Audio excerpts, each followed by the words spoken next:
Indeed, our international order has been so successful that we take it as a given that great powers no longer fight world wars, that the end of the Cold War lifted the shadow of nuclear Armageddon, that the battlefields of Europe have been replaced by peaceful union,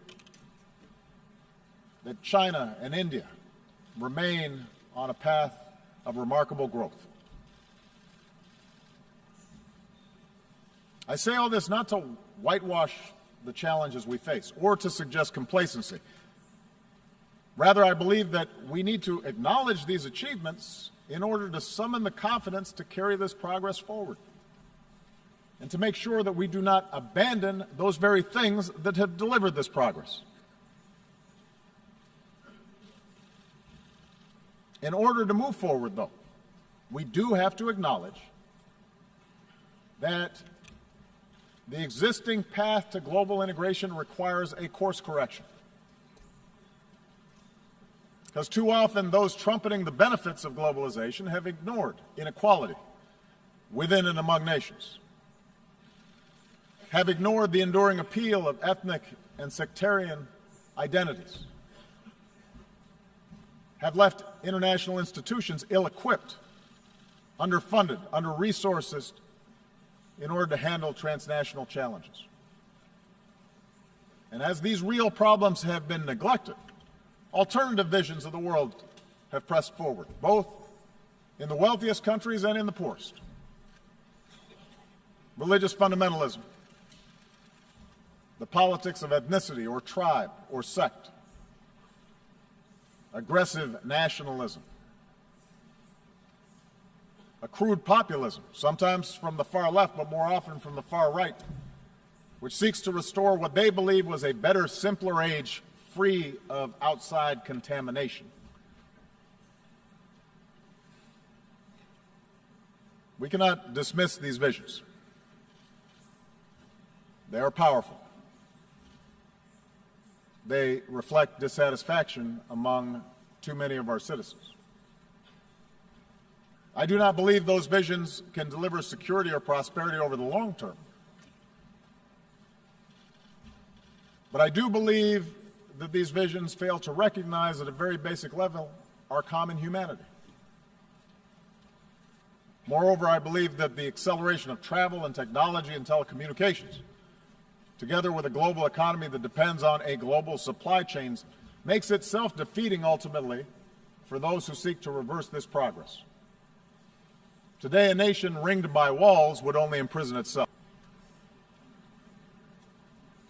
And we can only realize the promise of this institution's founding to replace the ravages of war with cooperation if powerful nations, like my own, accept constraints.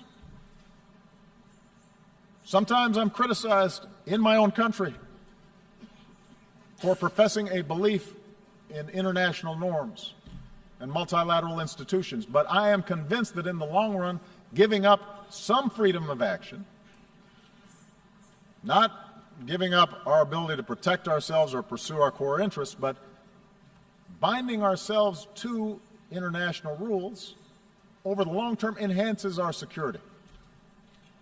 And I think that's not just true for us. If Russia continues to interfere in the affairs of its neighbors, it may be popular at home, it may fuel nationalist fervor for a time, but over time it is also going to diminish its stature and make its borders less secure. In the South China Sea, a peaceful resolution of disputes offered by law will mean far greater stability than the militarization of a few rocks and reefs.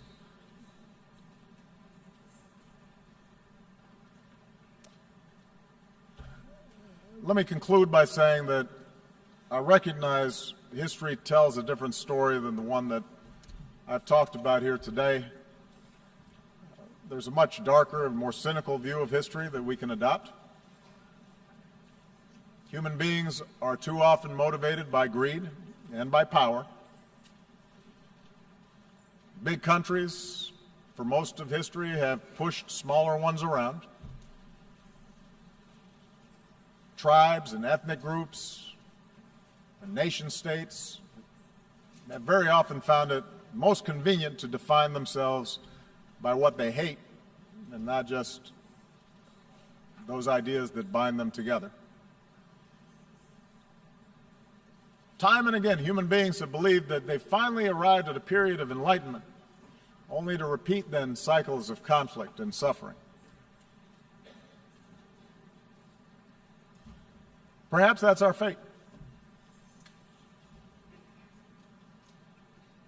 We have to remember that the choices of individual human beings led to repeated world wars.